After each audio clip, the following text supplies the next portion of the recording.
Hi, I'm Sophia. I'm wearing a light teal long sleeve shirt. I have long brown hair and fair skin.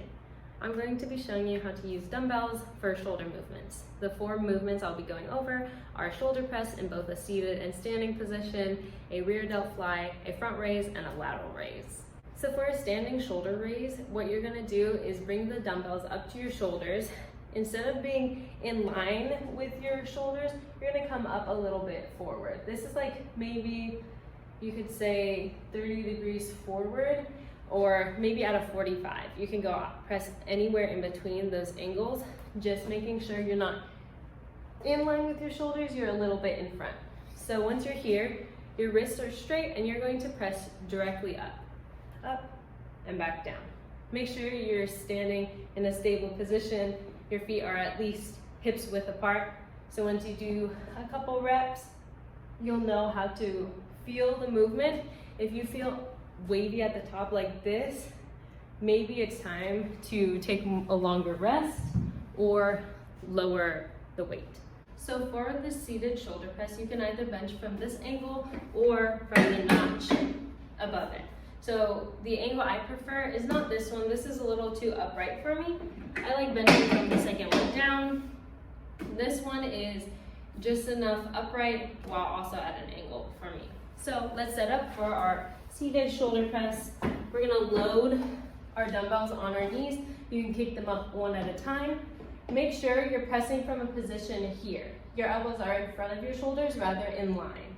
I don't want them in line, we want them in front of our shoulders. My wrists are at that same angle at a 45 instead of straight out. They're at a 45 along with my elbows. We lean back and we're going to press directly up and back down. Similar to how you press standing up for a shoulder press. You can also incorporate negatives, so 1, 2, 3, 1, 2, 3. Just make sure you're keeping that shoulder angle the entire time when you press. So for front raises, what you're going to do is extend your arms, grab your dumbbells, and your palms are facing your thighs. I'm going to be looking at the wall so you can see what my shoulders are doing. I'm going to raise my arms to shoulder height and back down. That is the entire front raise. A lot of people utilize negatives, so I'll do 2 reps of 3-second negatives. So 1, 2, 3, 1, 2, 3. That really adds some tension to your front delt. Next, for our lateral fly and our rear delt fly. For our lateral fly, your palms are going to be facing your thighs at your sides with your arms extended. With a little elbow bend, you're going to reach your arms to your sides laterally. So looking straight on, it looks like this. And looking from the side, it looks like this. I have a little elbow bend, so the dumbbells are slightly in front of my chest while I raise my arms. I'm thinking about shrugging my shoulders down, and my arms are the only thing that are moving. I'm trying not to shrug up while I do this. My traps are down, and I'm going to be lifting my arms only without much trap activation. Trap activation meaning this muscle connected to your neck, you have a large trap in your back. It looks like a diamond, but these are your upper traps. Sometimes if you shrug, you'll feel more traps than your shoulders. So that's why it's important to just think of your shoulders are the only thing moving. You are shrugging your shoulders down, and that's your main mover is your shoulders. And lastly, we have the rear delt fly. So the rear delt fly, you're going to hinge at your hips, meaning pushing them back with a slight knee bend. So pushing them back, and we have a slight bend in our elbow. We bring them out until they reach our shoulder height and back together. Shoulder height and back together. Think of squeezing your shoulders together at the top. So your rear delt is this far muscle right here. When you squeeze at the top, that is what we want. We want that contraction.